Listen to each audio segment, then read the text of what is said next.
खुद को मुख्यमंत्री का दावेदार तो बता देंगे सम्राट जी, लेकिन जेडीयू के नाराज कार्यकर्ताओं को कैसे मनाएंगे, कैसे पुराने विवादों से पीछा छुड़ाएंगे और कैसे खुद को मूल भाजपाई साबित करेंगे। ऐसे में सवाल ये उठ रहा है कि सम्राट चौधरी के सामने इतनी दीवारें आकर खड़ी हो गई हैं।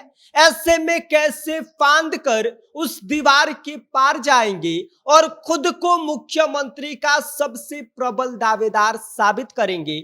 आज के वीडियो में हम इसी पर बात करेंगे कि सम्राट चौधरी के सामने कितने दीवारें आकर खड़ी हो गई हैं। लेकिन उससे पहले नमस्कार, मेरा नाम विष्णु है और आप देख रहे हैं जनता जंक्शन। बिहार की राजनीति में इस वक्त बिल्कुल T20 मैच की तरह स्थिति हो गई है। हर गेंद पर सस्पेंस बना हुआ है, हर ओवर में नया ट्विस्ट सामने आ रहा है और इस मैच के सबसे चर्चित खिलाड़ी बने हैं सम्राट चौधरी।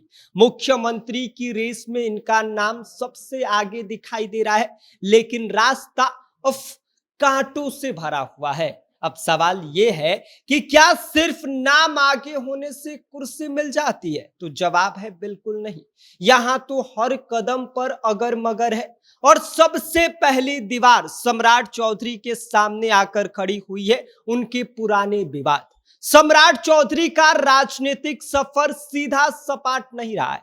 कभी राजद, कभी दूसरी पार्टियों से होते हुए इन्होंने बीजेपी तक का सफर तय किया है। लोग सवाल उठाते हैं कि क्या वो एक स्थिर और भरोसेमंद चेहरा है, खासकर जब तुलना होगी नीतीश कुमार से, जिनकी छवि साफ सुथरी मानी जाती है।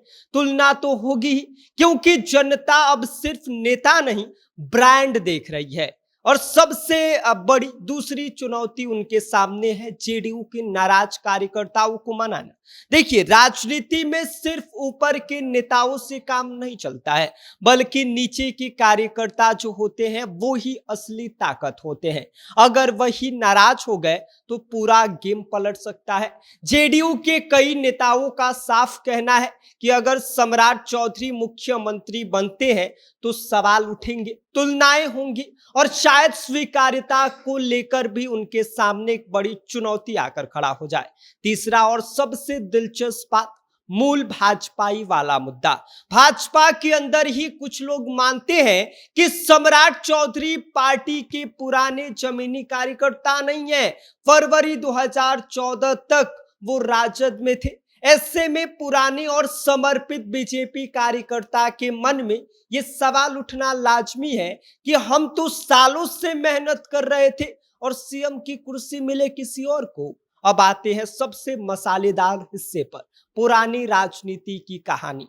1999 में जब उनके माता पिता समता पार्टी छोड़कर राजद में गए तो अचानक सम्राट चौधरी को राबड़ी देवी की सरकार में मंत्री बना दिया गया। और ट्विस्ट ये देखिए कि उस समय वो किसी भी सदन के सदस्य नहीं थे, फिर भी थे। विवाद, आलोचना और करीब 5.5 महीने में मंत्री पद से छुट्टी। इसके बाद 2014 में एक और आरोप अपनी ही पार्टी को तोड़ने का इनके ऊपर लगा। यानी विवादों की लिस्ट सम्राट चौधरी के मामले में छोटी नहीं है। और सबसे अहम सवाल, क्या इन सब से बाहर जो है वो सम्राट चौधरी अब कैसे निकलेंगे?